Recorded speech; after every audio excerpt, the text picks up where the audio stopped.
नमस्कार दोस्तों, आप सभी लोगों का हार्दिक स्वागत, अभिनंदन और आभार।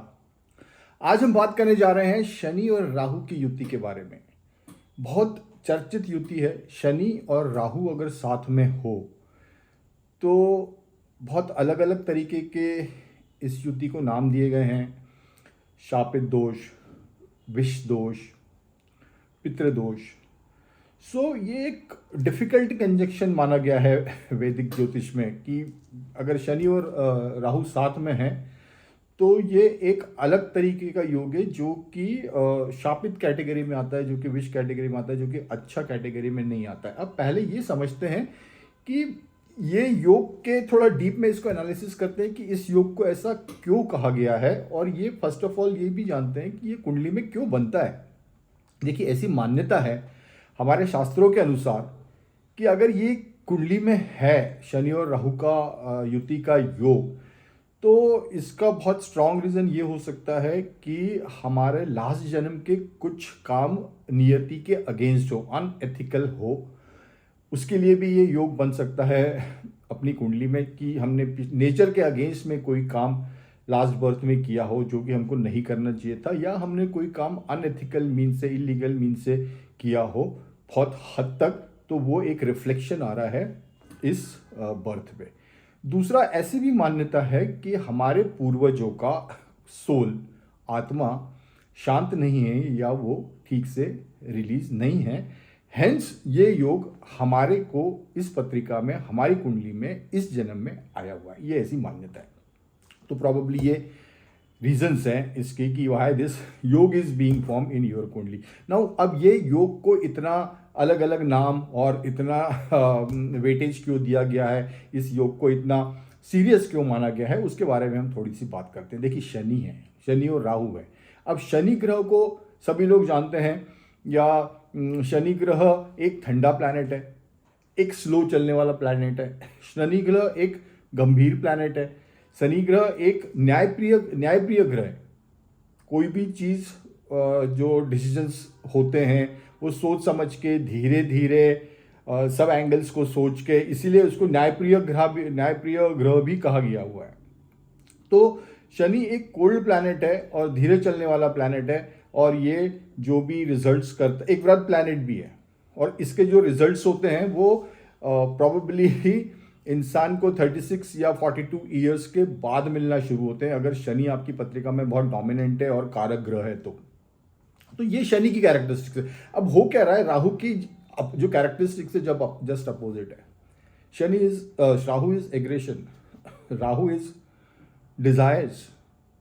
राहु को अगर कोई चीज़ चाहिए तो वो किसी कॉस्ट पे भी चाहिए, चाहे फिर वो इलीगल हो, अनएथिकल मीन्स अपनाने पड़ रहे हों, तो वो किसी हद तक भी जाएगा राहु। अच्छा, राहु को कोई बाउंड्रीज पसंद नहीं है, कोई रिस्ट्रिक्शंस पसंद नहीं है, जबकि शनि ग्रह एक बाउंड्रीज में ऑपरेट करना चाहता है।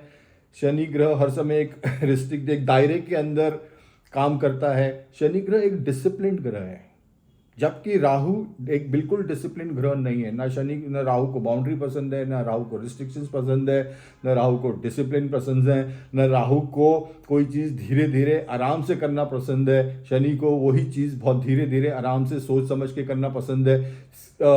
शनि ग्रह एक रैशनल ग्रह है कि क्या चाहिए, क्या नहीं, क्या सही, क्या गलत, जबकि राहु इसका जस्ट अपोजिट है। तो हो क्या रहा है कि ये जो दोनों ग्रह है, अब शनि ग्रह को मैं एक और संज्ञा दूं समझाने के तौर पे, तो शनि ब्रेक है। अगर कार की बात करें या गाड़ी की बात करें तो शनि ब्रेक है, जबकि राहु एक्सीलेटर है। तो एक को स्पीड चाहिए, एक को ब्रेक है। अब ये जो दोनों कॉम्बिनेशन हो रहा है, दिस इज जस्ट अपोजिट, एकदम उल्टा कॉम्बिनेशन है। जब ये उल्टा कॉम्बिनेशन है तो ये क्या हो रहा है कि ये अगर युति किसी भी भाव में बन रही हो तो उस भाव में ये कन्फ्लिक्ट हमेशा रहता है। कहीं ब्रेक लगा रहे हो आप और कहीं एक्सीलेटर देना चाह रहे हो, मतलब इच्छा भी मन में बहुत हो रही है वो चीज़ करने की, और रहा भी नहीं जा रहा है और करना ही करना है, क्योंकि राहु आपका पावरफुल हो रहा है वहाँ पे, बट शनि वहाँ पे ब्रेक लगाए हुए है।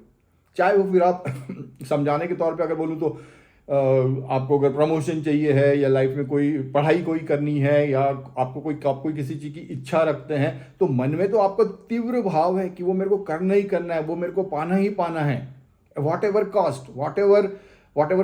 एवर मीन्स, हाउ, व्हेन, कुछ नहीं सोच रहे हो आप, बट आपको चाहिए और आप उसके लिए, अच्छा आपके लिए, उसके लिए, उसमें आप एग्रेशन भी है आपके पास पैशन भी है आपके साथ, वो आपके पास वो अनटेम्ड डिजायर भी है, तो वो सब कुछ है। बट साथ में क्या हो रहा है कि शनि का इंपैक्ट आ रहा है उसके इन सब चीजों पे, तो शनि उन चीजों को रोके हुए।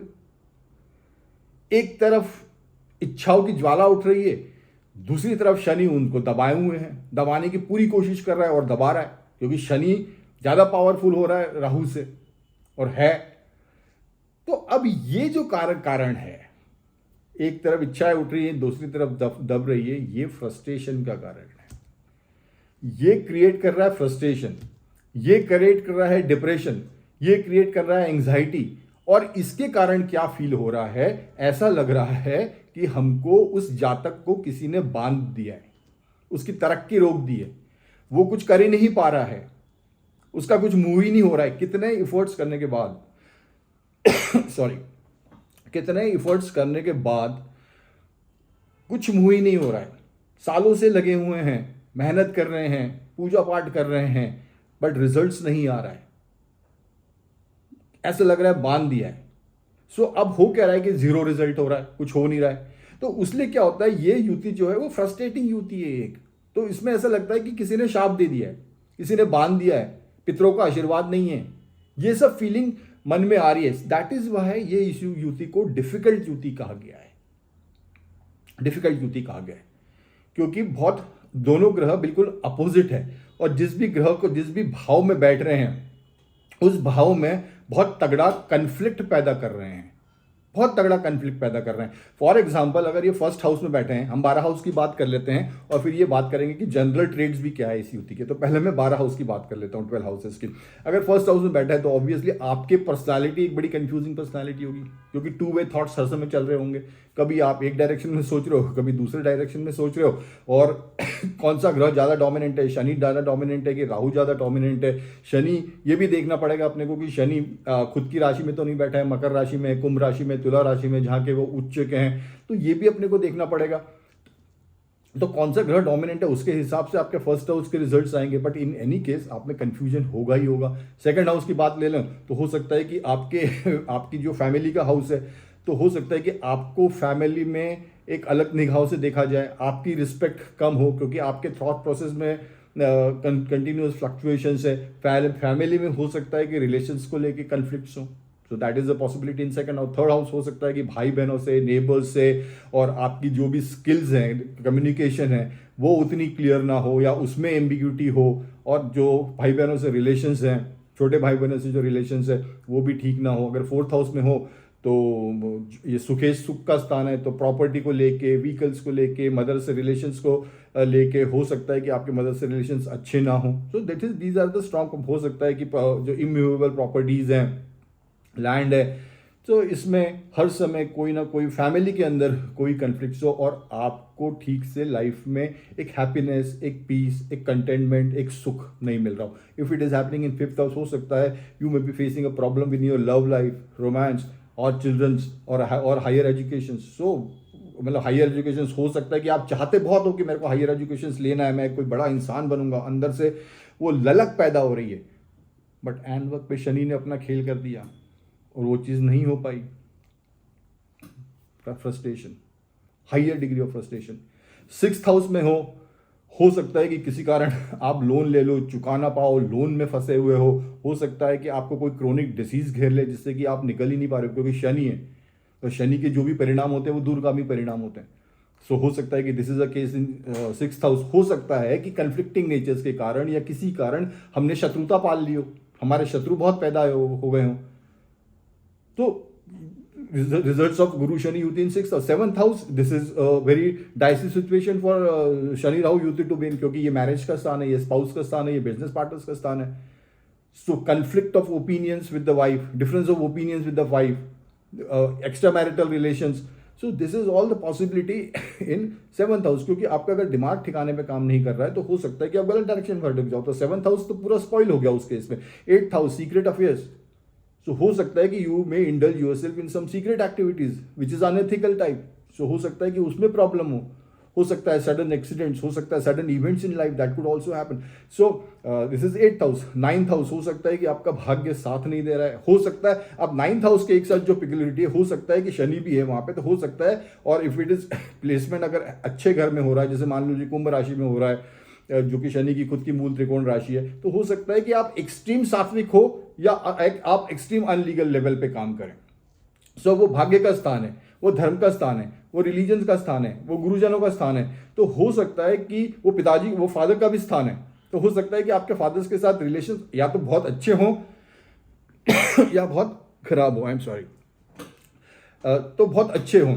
हो सकता है कि आप धर्म का आचरण करने वाले पूरी तरीके से हो, या आप धर्म का आचरण करने वाले बिल्कुल ना हो। अच्छा, एक युति की बात आपको ये बता दूं कि ये जो युति है, ये एक्सट्रीम्स पे काम करती है, बीच वाला इसका कोई रास्ता नहीं है, आइदर पूरा सात्विक या पूरा illegal. So this yuti operates on a extremes. Now अगर if this yuti happening in 10th house, Shani Rahu yuti in 10th house in house of karma, तो बहुत बड़ा इंपॉर्टेंस है यहाँ पे। तो आपके कर्म किस तरीके के हैं, हो सकता है कि आपके जो जहाँ पे आप जॉब कर रहे हो, whether it is a business और whether it is a service job, तो हो सकता है कि वहाँ पे आपके बॉसेस के साथ रिलेशंस अच्छे ना हो सकता है कि वहाँ पे आपका जो कंडक्ट हो वो प्रॉपर ना हो और वो आपको डिफेम लिया है। सो this is a possibility in 10th house. हो सकता है कि आप कर्म की जो डायरेक्शन है आपकी वो ही गलत हो। See already we are born with certain burden, ये एक बर्डन लेके हम पैदा हुए हैं, शनि राहु युति। तो अब हमको ये देखना है कि इसको नलीफाई कैसे करना है, वो अपन second part of the video में डिस्कस करेंगे। बट 10th हाउस में जो कर्म का स्थान है, आपको बहुत पर्टिकुलर रहना पड़ेगा अगर शनि राहु की वहां पे युति है, क्योंकि राहु वहां पे बहुत बड़ा बनने की डिजायर्स दे रहा है। मतलब शनि राहु अगर युति हो और अगर उसको ठीक से हैंडल किया जाए, और मान लीजिए ये पृथ्वी तत्व राशि में हो, पृथ्वी तत्व राशि मतलब 6, 2, 6, 10 फॉर एग्जाम्पल वृषभ राशि में हो, कन्या राशि में हो, मकर राशि में हो, तो Shani Rahu yuti in 10th house आपको पॉलिटिक्स में बहुत बड़ा स्थान भी दे सकती है, बहुत बड़ा स्थान भी दे सकती है, क्योंकि राहु आपको डिजायर दे रहा है।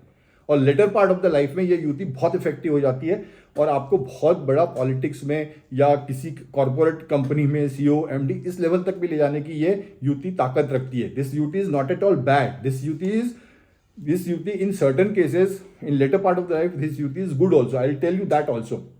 Now if this yuti happens in 11th house, तो 11th house is house of gains. तो हो सकता है कि गेन्स में आपको जितने गेन्स होने चाहिए उतने गेन्स, जितने गेन्स ज़्यादा चाहिए है उतने आपको ना मिले और उसके कारण फ्रस्ट्रेशन हो। तो if this yuti happens in 12th house, 12th house is house of a foreign land. This yuti अगर 12th हाउस में हो रही है और पर्टिकुलरली अच्छे राशि में हो रही है, तो ये बहुत अच्छा सीन बनता है आप लोगों के लिए, जिस जातक के लिए, कि आप फॉरेन में सेटल हो सके, वहां पे नाम कमा सके, वहां पे बिजनेस एम्पायर खड़ा कर सके, if it is happening in 12th house Shani Rahu yuti. So this is general, जिस हाउस में भी बैठेंगे शनि राहु की युति होगी, उस हाउस के रिलेटेड आपको कुछ ना कुछ इश्यूज होंगे। अब हम ये बात करते हैं कि पर्टिकुलरली इस युति में पिक्युलैरिटी क्या है जो कि सब राशि उसके लिए एप्लीकेबल है, सब राशि उसके लिए एप्लीकेबल है, और किसी भी भाव में अगर ये युति हो रही हो तो ये चीज एप्लीकेबल है। देखिए, सबसे पहले इस युति का जो ये है कि ऐसा मानना है कि इन लोगों को नजर दोष बहुत जल्दी लगता है। तो ये this is applicable to all the persons who are having this yuti. अगर कोई भी भाव में हो रही है तो ये सबके लिए एप्लीकेबल है। तो ऐसे लोगों को नजर दोष बहुत जल्दी लगता है, पहली चीज। दूसरी चीज, जादू ब्लैक मैजिक इन लोगों पे बहुत जल्दी असर करता है। दे आर वनरेबल टू नजर लगना, दे आर वनरेबल टू, अगर कोई उन पे जादू मैजिक ब्लैक मैजिक करे तो ये इन पे बहुत जल्दी असर करता है। तो ये एक पिक्युलैरिटी है इस पर्टिकुलर राहु शनि युति की। अच्छा, इनके राहु शनि युति वालों के मन में कंटिन्यूस विचार चलते रहते हैं जो कि फ्लक्चुएशन का कारण बनते हैं और ये कभी भी शांत नहीं रह पाते हैं। ऐसे लोग को बैड ड्रीम्स, मतलब खतरनाक गलत ड्रीम्स भी आते हैं, सपने आते हैं, जिसके कारण वो रात को उठ भी बैठते हैं। और उसके कारण क्या होता है, ये हर समय फियरफुल बने रहते हैं, इनसिक्योरिटी इनमें हर समय होती है, और इनकी जो विचारधाराएं होती हैं वो कंटिन्यूसली बदलती रहती हैं और हर समय कहीं ना कहीं डर का भाव लगा रहता है। जैसे कि मैंने आपको ऑलरेडी बताया कि या तो ये लोग एक्सट्रीम पे काम करना पसंद करेंगे, या तो वो एक्सट्रीम सात्विक होंगे, या एक्सट्रीम स्पिरिचुअल होंगे, या फिर वो एक्सट्रीम गलत डायरेक्शन में मैनिपुलेशन करना, इलीगल एक्टिविटीज़ करना, उस डायरेक्शन में ये लोग होंगे। अच्छा, Shani Rahu yuti has already told you if it is happening in 12th house, कुंभ राशि जो कि मूल त्रिकोण राशि है, तो ऐसे लोगों के लिए फॉरेन में settlement is a good option. 11th house में हो, 10th हाउस में हो, 12th हाउस में हो, तो इन हाउसेज में this yuti is good for gaining lot of money, lot of desire fulfilment, foreign settlement, gain, politics. This is if it is happening in 10th, 11th, 12th house. So this yuti is good for these natives. अब ये भी देखा गया है कि ऐसे लोगों की फैमिली में रिस्पेक्ट कम रहती है, particularly if this is happening in 2nd house और 4th हाउस। क्योंकि होता क्या है कि इनका नेचर अलग रहता है। नेचर अलग क्यों होता है वो भी समझना इन लोगों के लिए बहुत ज़रूरत है, क्योंकि होता क्या है कि कंटिन्यूस डिज़ायर्स मन में आ रही है, और मान लीजिए 10-15 साल से आप वही काम कर रहे हो, वही इच्छा प्राप्त करने को, इच्छा आप फुलफिल करने की कोशिश कर रहे हो, लगातार मेहनत कर रहे हो और आपको वो चीज़ नहीं मिल रही है, तो हर इंसान को कहीं ना कहीं जाके तो फ्रस्ट्रेशन आएगा ही ना। और वो फ्रस्ट्रेशन के कारण क्या होता है कि इनमें जो नेगेटिविटी आ जाती है, वो इतनी ज़्यादा नेगेटिविटी आ जाती है कि अगर कोई भी सिचुएशन इनके सामने आए ना, तो ये पहले नेगेटिव ही सोचते हैं, नेगेटिव ही सोचते हैं। अरे वो क्यों सोचते हैं, उसके पीछे का बैकग्राउंड है, क्योंकि उनका जो पास्ट एक्सपीरियंस है लाइफ को लेके वो नेगेटिव है, तो उसको नेगेटिव विचार आते हैं। तो ये इसके पीछे का कारण है। हेंस ये लोग थोड़ा अलग रहते हैं, इनकी फैमिली में रिस्पेक्ट थोड़ी सी कम रहती है, लोग इनको अलग तरीके से देखते हैं। अच्छा, ये भी देखा गया है कि इन लोगों को फैमिली एंसेस्ट्रल प्रॉपर्टी मिलने में भी तकलीफ होती है, कुछ ना कुछ कन्फ्लिक्ट फैमिली में, कुछ ना कुछ लड़ाई झगड़े, वो भी देखा गया है। अच्छा, ये भी देखा गया है कि अगर इन लोगों को प्रॉपर्टी, एंसेस्ट्रल प्रॉपर्टी मिल भी जाए तो उसको टिकाना, उसको मेंटेन करना, देखिए एक बात है मिलना, दूसरी बात है उसको बढ़ाना या उसको टिकाना, तो वो भी प्रॉब्लमेटिक है इन लोगों के लिए। हो सकता है कि उनको मिल जाए बट ये उस चीज़ को बेच दें, सो अल्टीमेटली वो चीज़ें टिक नहीं पाती हैं, वो चीज़ें स्पॉइल हो जाती हैं। अच्छा, ये लोग इतने नेगेटिव ऊर्जा से भरे रहते हैं कि इनमें कोई पॉजिटिविटी का नामो निशान नहीं होता है। इन लोगों के साथ इतनी नेगेटिव होती है, देखिए नेगेटिव जब वाइब्स हो, नेगेटिव फोर्स हो, नेगेटिव वाइब्रेशंस हो, तो इनमें ये भी देखा गया है कि अगर इनको कोई पूजा की रेमेडी बताओ या स्पिरिचुअल रेमेडी बताओ कि बोलो कि अगर आप ये मंत्र कर लो, ये कर लो, तो वो भी होता नहीं है। पूजा में भी नहीं बैठा जाता, पूजा में भी नहीं बैठा जाता। अब ये हमारे शास्त्र में, हमारे धर्म में ये भी कहा गया है कि पूजा में वो ही बैठ सकता है जिसको ईश्वर की कृपा प्राप्त है। तो ये बात यहाँ पे यथार्थ उतरती है इन युति वालों के साथ कि ऐसा नहीं है कि आप जब चाहे पूजा में बैठ जाओ और भगवान का कर लो, उसके लिए भी उसकी मर्जी लगती है कि तू मतलब वो उसकी मर्जी हो तो ही आप पूजा में बैठ सकते हो, और वो पूजा होती है या पूजा पाठ करते हो या आप जो भी करने को बोला वो करते हो। सो मेरा कहने का मतलब ये है कि इतनी नेगेटिव वाइब्रेशंस है कि वो पूजा में भी 2 दिन बैठते हैं, तीसरे दिन नहीं बैठते, इरेगुलरिटी हो जाती है। सो वो रेमेडी भी पूरी ठीक से नहीं हो पाती है। So why I am telling all this is I am trying to tell you the negative vibrations which these people attract. इन लोगों के आसपास जो नेगेटिव वाइब्रेशंस घूमती है या बना ली गई हैं या इनको लाइफ में एक्सपीरियंस हुई है, उनके लिए वो उनके लिए बहुत परेशानी का कारण होती है। तो पूजा पाठ भी नहीं होता है, फिर कन्फ्यूजन रहता है, आप एक चीज़ स्टार्ट करते हो फिर बीच में छोड़ देते हो। अच्छा, जो एक पिकुलर चीज़ और देखी गई है इनके बारे में कि राहु जो है वो ग्रैंडफादर का कारक होता है, आपके दादाजी का। अच्छा, फिर ये राहु शनि की युति में है कि राहु ग्रैंडफादर है और शनि है, तो शनि एक रिस्पॉन्सिबल ग्रह है, शनि एक बढ़िया डिसीजन मेकर है, शनि न्यायप्रिय ग्रह है। तो ये भी पॉसिबिलिटी है कि आपके ऐसे जातक जिनकी कुंडली में ये योग बन रहा है, उनके ग्रैंडफादर बहुत रिस्पॉन्सिबल पर्सन रहे होंगे या हैं, समाज में उनका बहुत नाम होगा, समाज में उनकी बहुत इज्जत होगी। ये भी देखा गया है कि ऐसे नेटिव्स का ग्रैंडफादर की पर्सनालिटी का इनके लाइफ में बहुत तगड़ा इन्फ्लुएंस रहता है, बहुत तगड़ा इन्फ्लुएंस रहता है, गुरु शनि युति जिनकी कुंडली में है। अगर मैं हेल्थ रिलेटेड इश्यूज की बात करूं तो बाउल के रिलेटेड कॉन्स्टिपेशन है, फिशर है, पाइल्स है, क्रोनिक डिसीज है, कर्क रोग है, हड्डी के रिलेटेड जो प्रॉब्लम्स होती हैं, आर्थराइटिस वगैरह, ये इन गुरु शनि राहु की युति के लिए यूनि में ये देखी गई ये जनरल प्रॉब्लम्स। अगर पर्टिकुलरली अगर ये 6th हाउस में हो तो बहुत, 6th हाउस में हो, 8th हाउस में हो, तो this type of problems life में हेल्थ रिलेटेड प्रॉब्लम्स रहती हैं।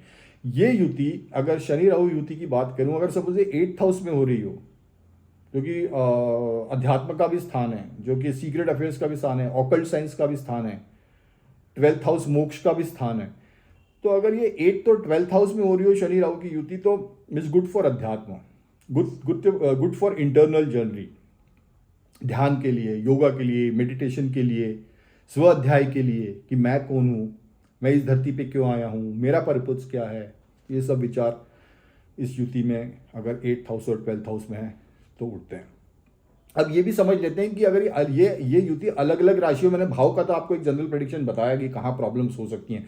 अब अगर अग्नि तत्व राशि है, अब अग्नि तत्व राशि कौन कौन सी है? फायर साइंस, तो फायर साइंस इज 159, मेष राशि हुई, सिंह राशि हुई, धनु राशि हुई। तो अगर ये युति इन राशियों में बन रही है तो ऐसे लोग बड़े एग्रेसिव रहते हैं, ऐसे लोग बड़े पैशनेट रहते हैं, स्टबॉर्न, जिद्दी रहते हैं, उनको जो चाहिए वो चाहिए। अच्छा, this yuti is good for politics if it is happening in agni तत्व राशि। सो पैशन है, स्टबॉर्न, जिद्दीपना है, एग्रेशन है, एक जुझारूपन है, अगर ये अग्नि तत्व राशि में हो रही है, क्योंकि आग है, फायर की साइन में हो रही है, तो वो आग हीट पैदा कर रही है, और वो जो डिजायर्स है उसमें वो अग्नि वो जो आपकी जो डिजायर्स है उसमें वो अग्नि आ रही है। Hence this type of traits अग्नि तत्व राशि में हो रहे हैं, 1st हाउस में, 5th हाउस में, 9th हाउस में, दैट इज मेष राशि, सिंह राशि एंड धनु राशि। ये युति पृथ्वी तत्व राशि के लिए सबसे अच्छी है, क्योंकि ये डिजायर्स, राहु डिजायर है, और पृथ्वी तत्व राशि, मतलब मैंने अभी कुछ देर पहले बताया कि 2-6-10, तो वृषभ राशि हो गई, कन्या राशि हो गई, मकर राशि के लिए हो गई। तो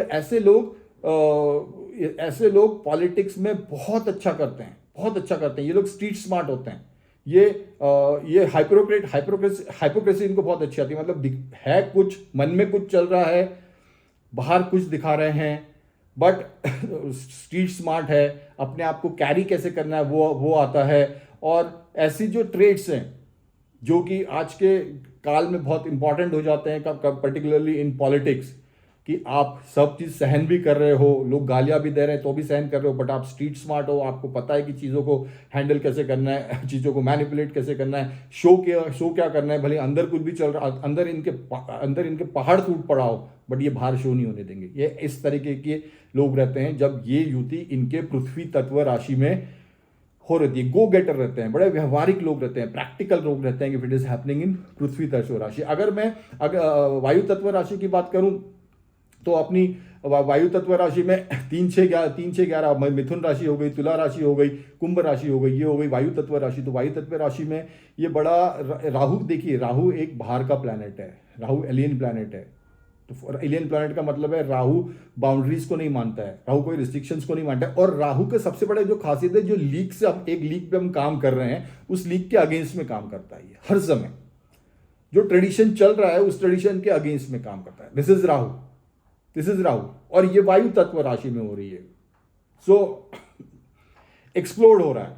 तो ऐसी अगर युति वायु तत्व राशि में हो रही हो, तो ऐसा जातक के बड़े थॉट प्रोसेस बड़ा डिफरेंट होता है, लीक से हट पे काम करने पे बिलीव करता है, डिफरेंट कल्चर्स की स्टडी करना उसको अच्छा लगता है, डिफरेंट कल्चर्स को उसको अपनाना अच्छा लगता है, डिफरेंट कंट्रीज में जाना अच्छा लगता है। तो ये कहने का मतलब है कि अगर ये युति हो रही हो, वो भी वायु तत्व राशि में हो रही हो, तो ऐसा जातक जो भी काम करेगा वो आउट ऑफ द बॉक्स करेगा और विपरीत दिशा में काम करेगा। फिर हो सकता है कि वो इंटरकास्ट मैरिज भी करे, हो सकता है वो फॉरेन में ही सेटल हो सकता है कि वो उसकी जो खान पीने की आदत हो वो बिल्कुल ही अलग, ट्रेडिशन से बिल्कुल अलग हो, जिस धर्म में वो पैदा हुआ है उसके बिल्कुल अलग हो।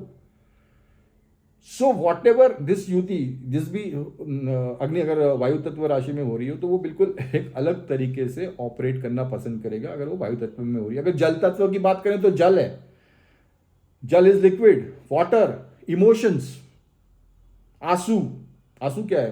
पानी है। So wherever it is जल, इट इज इमोशंस। सो ऐसे लोग बहुत ज्यादा इमोशनल रहते हैं, हद से ज्यादा इमोशनल रहते हैं, क्योंकि मैंने जैसे ही बताया ना, इस युति का कैरेक्टरिस्टिक्स है आइदर एक्सट्रीम पे। अगर वो स्ट्रांग है तो इतना स्ट्रांग रहेगा, और इतना अगर बहुत माइल्ड है तो वो इतना माइल्ड रहेगा कि वो हर समय छोटी छोटी बात पर रोना शुरू करेगा। और पर्टिकुलरली जब वो जल तत्व राशि में हो रही है, अब जल तत्व राशि कौन सी, कर्क राशि हो गई, वृश्चिक राशि हो गई, मीन राशि हो गई, ये जल तत्व राशि हैं। अगर ये युति इन हाउसेस में हो जाए तो दिस युति इन जल तत्व राशि is not actually good. Why not good? Because mental stability नहीं रहती है, कंटिन्यूसली डिप्रेशन, क्योंकि देखिए टफ युति है। तो टफ युति को हैंडल करने के लिए आपको मेंटल टफनेस भी उतना चाहिए, माइंडसेट भी उतना चाहिए, एटीट्यूड भी उतना चाहिए।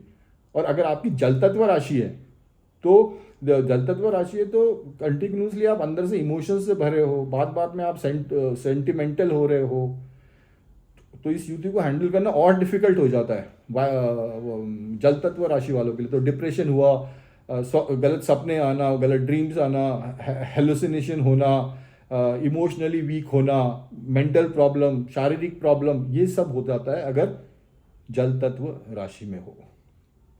तो हमने ये देखा अभी तक कि ये युति क्यों टफ है, क्यों बनती है, क्यों टफ है, 12 भाव में किस तरीके से वो ऑपरेट करती है, क्या क्या प्रॉब्लम्स आ सकते हैं अगर वो कौन से भाव में आपकी हो रही है। और इस युति के अपन ने जनरल भी बात की कि जनरल ट्रेड्स जो कि सब भाव के लिए एप्लीकेबल है, वो इस युति में क्या क्या हो सकते हैं। अब हम बात करते हैं कि करना क्या चाहिए अगर ये युति हो, तो इसको हैंडल कैसा करना चाहिए। देखिए सबसे पहले तो ये देख लीजिए कि प्रॉब्लम कहाँ है। प्रॉब्लम कहाँ है इन द सेंस कि शनि राहु युति में क्लोज कंजंक्शन, मतलब क्लोज कंजंक्शन मतलब 3-4 डिग्री का डिफरेंस है कि नहीं है। अगर ये 3-4 डिग्री का डिफरेंस है, 5 डिग्री के अंदर है, तो ये इस युति को अपन स्ट्रॉन्ग युति मानेंगे। अगर ये उसके ऊपर की जो डिग्री का डिफरेंस है वो ज़्यादा है तो हम उसको उसका स्ट्रॉन्ग नहीं मानेंगे। और ये भी देख लीजिए प्रैक्टिकल कि आपकी लाइफ में वो किस तरीके से कौन से फील्ड को अफेक्ट कर रही है। फिर ये भी देखना पड़ेगा कि देखिए शनि एक सीधा चलने वाला ग्रह है जनरली, और राहु हर समय ही वक्री होते हैं, तो वो डिग्री का जो डिफरेंस है वो ठीक से अपने को कैलकुलेट करके वो देखना पड़ेगा कि ये 4 या 5 डिग्री के अंदर का, अगर 4 डिग्री या 5 डिग्री के अंदर का है तो ये स्ट्रॉन्ग कंजंक्शन है, तो ये भी देखना पड़ेगा। फिर ये भी देखना पड़ेगा कि शनि स्ट्रांग है या राहु स्ट्रांग है। शनि अगर अपनी मकर राशि में, कुंभ राशि में है, तुला राशि में, तो यहाँ पे शनि स्ट्रांग है। तो अच्छा शनि मेष राशि में जैसे वीक हो जाते हैं, राहु अगर वृश्चिक राशि में हो तो वीक हो जाते हैं। तो ये सब अपने को देख के प्रॉपर एनालिसिस करके कि कौन सा ग्रह कहाँ वीक है, उसके हिसाब से हमको ये देखना पड़ेगा कि अब करना क्या है। देखिए करना ही ये है, आप इसको ठीक से समझ लीजिए कि अपने को करना क्या है। देखिए क्या हो रहा है, नेगेटिविटी तो है। अब नेगेटिविटी को हैंडल करने के लिए 2 तरीके हैं। एक तो हम अध्यात्म का सहारा लें, अध्यात्म का सहारा मतलब पूजा पाठ का सहारा लें, और दूसरा हम अपने बिहेवियर्स को चेंज करें। देखिए ये युति गलत बिल्कुल नहीं है, टफ है, but this is not impossible to handle. और इन युति का मैं आपको पहले ही बता रहा हूँ कि इन युति के मैंने ऐसे लोग भी देखे हैं जो कि बहुत पैसे वाले हैं, बिलियंस में कमा रहे हैं, फॉरेन में सेटल हैं, फॉरेन में एम्पायर खड़ा किया हुआ है, and they are doing well in life, they are doing well in life.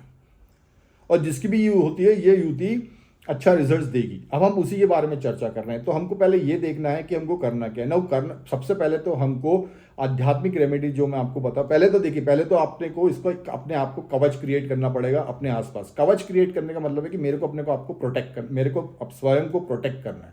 तो प्रोटेक्ट करने के लिए मेरे को अध्यात्म का सहारा लेना पड़ेगा, मेरे को कुछ मंत्र या कुछ जाप करना पड़ेगा जिससे कि मैं एक प्रोटेक्टिव लेयर अपने आसपास क्रिएट कर लूं। और सबसे कारगर उपाय इस युति के लिए, फोकस्ड उपाय, शिव शक्ति की, भगवान शिव की और माता पार्वती की आराधना। भगवान शिव और माता पार्वती की आराधना इस युति के लिए सबसे कारगर उपाय। अब करना क्या है? फर्स्ट ऑफ ऑल भगवान शिव की अगर उपासना करना है और भक्ति करना है तो 12 ज्योतिर्लिंग का एक स्तोत्र है, 12 ज्योतिर्लिंग स्तोत्र, वो मैं डिस्क्रिप्शन में भी डाल दूंगा। 12 ज्योतिर्लिंग स्तोत्र आपको ये इंटरनेट पे मिल जाएगा, और ये आपको रोज कम से कम 11 बार पढ़ना है लाइफ लॉन्ग। मतलब जो स्तोत्र है वो है, स्टार्ट होता है सौराष्ट्र सोमनाथन च वल्लिकार्जुनम, तो वो वाला जो स्तोत्र है वो आपको 12 बार करना है, जिसमें कि 12 ज्योतिर्लिंगों के नाम है। माता पार्वती की उपासना के लिए आपको सिद्ध कुंजिका स्तोत्रम करना है। ये 2 आपको सिद्ध कुंजिका स्तोत्रम आप 5 बार करिए, और 12 ज्योतिर्लिंग स्तोत्र जो है वो आप दिन में 11 बार करिए, इससे कि आपको ये कवच, सबसे पहले तो अपन अपने आप पे कवच क्रिएट करेंगे। अच्छा, ये कवच जो बनेगा ये धीरे धीरे बनेगा, एकदम नहीं बनेगा, तो आपको रेगुलरिटी मेंटेन करनी है। ये पॉइंट नंबर 1 है, जो कि रेमेडी मैं क्लियर रेमेडी बता रहा हूँ, आप इसको नोट कर लीजिए। दूसरी रेमेडी जो है वो है बिहेवियरल रेमेडी। देखिए, आप कोई भी चीज़, क्योंकि आपको जादू टोना, आप पे ब्लैक मैजिक असर करता है, आप पे नज़र ज़्यादा लगती है, तो दूसरी चीज़ जो आपको ख्याल रखना है वो आपको आपके प्लान्स किसी को भी डिस्क्लोज नहीं करना है जब तक कि वो कंप्लीट नहीं हो जाते, जब तक कि वो कंप्लीट नहीं हो जाते। आप में एक आदत है कि कोई भी प्लान पूरा ना होने के पहले ही आप लोगों को बता देते हैं, आपके प्लान शेयर कर देते हैं, जिससे कि उसमें नज़र दोष लग जाता है, नेगेटिविटी आ जाती है और वो चीज़ें कंप्लीट नहीं हो पाती है। तो दिस इज अ सेकंड चीज़ जो कि आपको ध्यान रखना है, आप अपने प्लान्स किसी को डिस्क्लोज नहीं करेंगे जब तक कि वो कंप्लीट नहीं होंगे। ये आपको बहुत मतलब इसको सलीके से पालना है। ये 2 चीज़ें मैं आपको बताई। तो फर्स्ट इज अध्यात्म, भगवान शिव की उपासना, 12 ज्योतिर्लिंग का जो स्तोत्र है, और माता शक्ति की उपासना जो कि सिद्धि कुंज का स्तोत्र है। सेकेंडली, आपके जो प्लान्स है आप किसी को भी डिस्क्लोज नहीं करेंगे। तीसरी इंपॉर्टेंट चीज़ है, आप लाइफ में नेगेटिव चीज़ों पे फोकस नहीं करेंगे। आई अंडरस्टैंड कि ये बोलना आसान है बट करना डिफिकल्ट है, बट ये आपको करना पड़ेगा, क्योंकि अपन अभी अपनी पोजीशन क्या है कि अपन नेगेटिव में चल रहे हैं। अपने को पहले नेगेटिव से जीरो पे आना पड़ेगा और जीरो से पॉजिटिव की तरफ जाना पड़ेगा। तो उसके लिए अपने को कवच क्रिएट कर रहे हैं। हम कवच क्रिएट करके हमारे प्लान्स हम किसी को शेयर नहीं कर रहे हैं, धीरे धीरे प्लान्स को ऑपरेट कर रहे हैं, अपने तक ही रख रहे हैं। तो हम ये सब करके और एक पॉजिटिव एटमॉस्फेयर अपने लिए क्रिएट कर रहे हैं ताकि हम जो नेगेटिव में हैं वो पहले जीरो में आए और उसके बाद पॉजिटिव में जाए। अच्छा, अब इंपॉर्टेंट चीज़, ये चीज़ करने के बाद मैं आपको एक चीज़ और बता दूं, ये युति second part of the life में बहुत अच्छा रिजल्ट देती है। अब होता क्या है कि शनि वृद्ध ग्रह है, शनि ऑपरेशन में ही जब शनि का जो काल होता है या शनि किसी भी कुंडली में जो ऑपरेट होता है वो 36 साल के बाद ऑपरेट होता है, 36 टू 42 ईयर्स के बाद। अब 36 टू 42 ईयर्स के बाद क्या है कि शनि रिजल्ट्स, अपने अच्छे रिजल्ट्स देना शुरू कर देता है, और राहु अभी तक जो ब्रेक लग रहा था शनि के कारण, वो उसका जो ब्रेक लगाना शनि का रहता है वो धीरे धीरे यहाँ पे कम होता जाता है, तो रिजल्ट्स आना शुरू हो जाते हैं। तो इस कुंडली में ये देखिए, इस जात ऐसे युति में ये भी देखा गया है कि सेकंड ऑफ द लाइफ बहुत अच्छी रहती है। सो अब नाउ क्वेश्चन इज कि first of the life difficult है, तो हमको ये उपाय करके सेकंड ऑफ द लाइफ में हमको अच्छे रिजल्ट्स इसके पक्के मिलेंगे, क्योंकि शनि हमको वहाँ पे पॉजिटिव रिजल्ट्स देना शुरू कर देंगे, और राहु तो पहले से वो चीज़ चाहता था और शनि उसको सपोर्ट करना शुरू कर देगा, तो अब आपको सेकंड ऑफ द लाइफ में पॉजिटिव रिजल्ट्स मिलना शुरू हो जाएंगे। अच्छा, इस युति में सबसे इंपॉर्टेंट चीज़ है कि आप नेगेटिविटी नहीं लाओगे। अच्छा, जो करियर रिलेटेड है, ऐसे लोगों के लिए करियर शैडो, जैसे कि अपना शैडो फील्ड्स हुई, यूट्यूब हुआ, सोशल मीडिया हुआ, इंटरनेट हुआ, आर्टिफिशियल इंटेलिजेंस हुआ, डाटा साइंस हुआ, मशीन लर्निंग हुआ, रोबोटिक्स हुआ, these are the fields which are shadow fields. तो ऐसे में ऐसे लोगों के लिए, इस युति वाले लोगों के लिए ये जो फील्ड्स हैं, these are the good fields. You can be a good YouTuber, Instagram पे आपके पोस्ट अच्छे जा सकते हैं, फेसबुक पे आपके पोस्ट अच्छे जा सकते हैं, इन सोर्सेज से आपको कमाई भी अच्छी हो सकती है। और ये ऐसे युति वालों के साथ ये नैक रहती है, इनमें एक इनहेरेंट स्किल रहती है कि ये इस फील्ड में अच्छा कर सकते हैं। फिर आपके लिए फॉरेन लैंड में भी सक्सेस के बहुत ज़्यादा चांसेस बनते हैं, अगर आपके और प्लैनेट्स का जो प्लेसमेंट्स है अगर वो सपोर्ट कर रहा है, तो इट्स गुड फॉर यू कि आप बाहर भी सेटल हो सकते हैं। सो शैडो करियर के रिलेटेड शैडो फील्ड्स मैंने आपको बताई, foreign lands is also supportive to you. अच्छा, अब इस युति के बारे में फ्रस्ट्रेशन योग है, क्या ध्यान रखने वाली चीज़ ये है कि आप वॉट एवर कॉस्ट, ये सब तो हम करेंगे, आध्यात्मिक हुआ, बिहेवियरल हुआ कि किसी से हम शेयर नहीं करेंगे। अच्छे, मैंने आपको फील्ड्स भी बताया कि कौन से फ्रूटफुल फील्ड्स हैं आपके लिए, कौन से रिवॉर्डिंग फील्ड्स आपके लिए हो सकते हैं। अच्छा, एक चीज़ का बहुत ध्यान रखिए कि कोई इलीगल एक्टिविटीज़ में, अनएथिकल मीन्स में ना पड़िए। देखिए, समझिए चीज़ क्या हो रही है।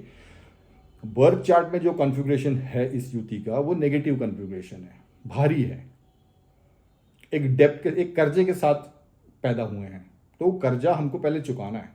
तो कर्जा चुकाने के लिए क्या है, हमको हमारे आचरण पे, हमारे बिहेवियर पे बहुत ज़्यादा ध्यान रखना पड़ेगा। और चूंकि दूसरी चीज़ क्या हो रही है कि फ्रस्ट्रेशन हो रहा है, तो ये बहुत ज़्यादा पॉसिबिलिटी है कि वो इंसान गलत डायरेक्शन में निकल जाए। सो ये अब ये डबल रिस्पॉन्सिबिलिटी हो गई। तो हमको इन चीज़ों का बड़ा ध्यान रखना है, हम चीज़ों का बड़ा ध्यान रखना है। आपको वो जो वेग है उसके अगेंस्ट में काम करना है। तो कोई इलीगल एक्टिविटीज़ नहीं करनी है, कोई अनएथिकल मीन्स नहीं अपनाना है, लॉ के अगेंस्ट में बिल्कुल नहीं जाना है, एडिक्शन बिल्कुल नहीं करना है। सो ये चीज़ों का आपको इस युति में बहुत ध्यान रखना पड़ेगा, क्योंकि हमको मेरा आचरण इस युति में बहुत क्लियर होना चाहिए अगर मैं पॉजिटिविटी मेरे को क्रिएट करनी है तो। और अगर ये चीज़ मैं नहीं करूँगा तो मैं जो ऑलरेडी नेगेटिविटी है उस नेगेटिविटी को मैं और अट्रैक्ट करूँगा, और ये युति मेरे लिए over a period of time और डिफिकल्ट होती जाएगी। तो this is actually what I am trying to tell you, क्योंकि नेगेटिविटी तो है, कॉम्बिनेशन टफ है, अपने को उसको पहले स्पेसिफाई करना है, जीरो करना है, और फिर पॉजिटिव की तरफ ले जाना है। तो ये सब इस युति का डीप एनालिसिस है कि काय के लिए है, कैसी बनी है, और इसके रिजल्ट्स क्या आ रहे हैं, और इसके लिए करना क्या चाहिए। सो एडिक्शन भी हुआ, लिकर हुआ, नॉनवेज हुआ, इन सब चीज़ों से आपको परहेज़ करना है, क्योंकि अपने को वो एक पॉजिटिव वाइब्रेट, पॉजिटिव ऑरा अपने आसपास क्रिएट करना है। आपकी अच्छा, आप जो भी सोच रहे हैं वो एक्सपांशन की तरफ ध्यान दीजिए, क्योंकि राहु एक्सपांशन है।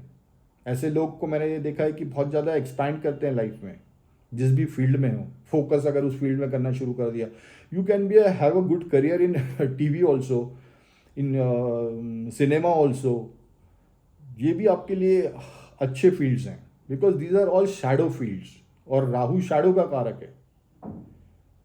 जो दिख नहीं रहा है that is Rahu. So internet जो दिख नहीं रहा है बट है, वेव्स तो जा रही है ना, वाइब्रेशंस तो हो रहे हैं, कनेक्टिविटी तो है। तो this is Rahu domain. Artificial intelligence जो आ रहा है, मशीन लर्निंग आ रही है, ये सब जो डाटा साइंस है, दिस इज ऑल राहु। तो ये फील्ड्स आपके लिए अच्छे हैं। सो ओवरऑल अगर इसकी बात करूं तो ये युति, देखिए युति है टफ, बट युति है टफ, बट इसको हैंडल किया जा सकता है। जैसे कि मैंने आपको बताया, एक कवच फॉर्म करके बिहेवियर में अपने चेंजेस लाके। और अच्छी बात अगर इस युति की मैं बात करूं तो ये latter part of the life ये युति अच्छे रिजल्ट्स देना शुरू कर देती है। और शनि और राहु साथ में, तो राहु अगर डिजायर्स है तो शनि उस पर कंट्रोल भी किया हुआ है कहीं ना कहीं।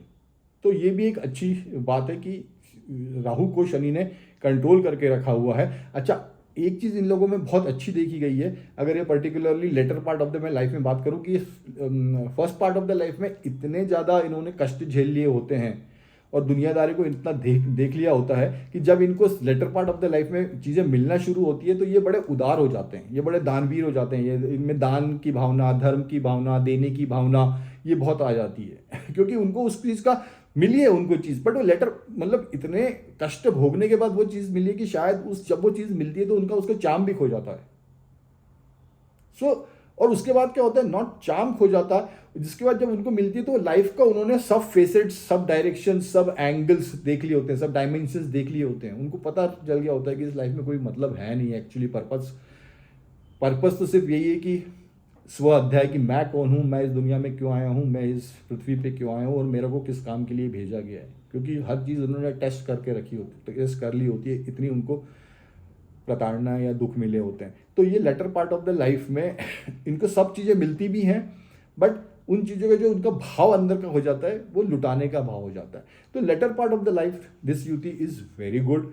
एंड अगर इसको प्रॉपरली अपन ने पॉजिटिव तरीके से इस युति को हैंडल किया, पॉजिटिव क्रिएट किया अपने आसपास, तो ये युति आपके लिए, जितना आपको बुरा लग रहा होता है कि ये युति गलत कर रही है, ये युति later part of the life में उतना ही अच्छा करती है। And I already told you they works on extreme, तो एक्सट्रीम में अच्छा करती है। ओनली थिंग इज मेरे को मेरे आचरण पे ध्यान देना है, मेरे को मेरे जो कवच बनाने की बात मैंने कही है उस पर ध्यान देना है। और हर समय जो मेरा माइंडसेट है, आपका माइंडसेट बहुत इंपॉर्टेंट है इस युति के अंदर, वो हर समय पॉजिटिव रखना है। अगर कोई भी सिचुएशन मेरे को ये हो बन रही है मेरे सामने, भले ही वो नेगेटिव हो, तो मेरे को सिर्फ ये सोचना है कि इस नेगेटिव में पॉजिटिव क्या है। एंड आई टेल यू, मतलब मैंने बहुत से लोग देखे हैं कि ऐसे युति वाले अपने लाइफ में बहुत अच्छा किया है। अब ये भी आपने को देखना है कि ये कंजंक्शन है या दृष्टि संबंध है या वो एक दूसरे के साथ ट्राइन में है। अब ये भी देखना है कि मतलब कौन से भाव में और कौन से राशि के अलावा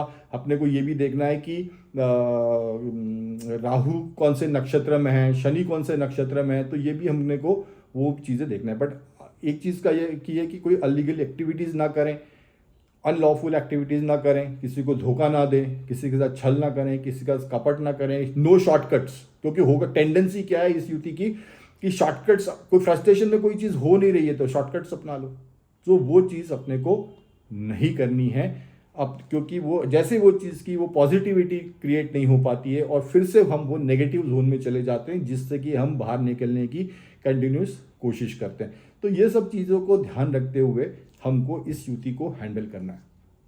तो this is all about Shani Rahu yuti in different houses कि ये क्यों बनी है और इसको क्या ये है।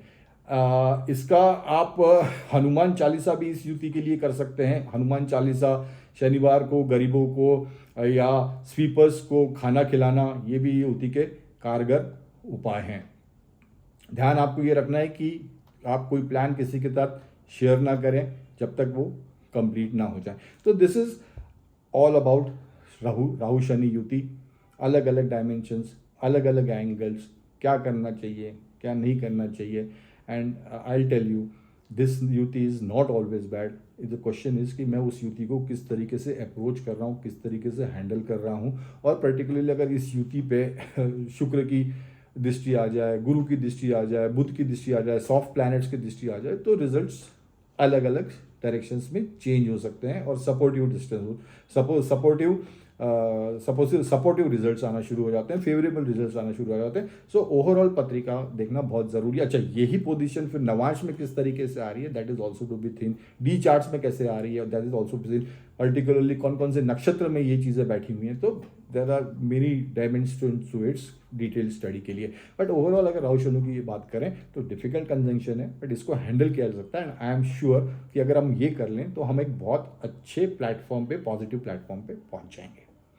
सो आई होप कि आपको ये वीडियो अच्छा लगा होगा और आपको कोई चीज़ अलग सीखने को मिली होगी, अलग नज़र से देखने का आपको एक नज़रिया मिला होगा। अगर आपको ये वीडियो अच्छा लगा है तो आप इसको प्लीज़ शेयर करिए, लाइक करिए और चैनल को सब्सक्राइब करिए, ताकि आपको ऐसे वीडियो जैसे जैसे मैं पोस्ट करता रहता हूँ उसके नोटिफिकेशंस आपको आते रहें। So all the best to all of you, bye and take care.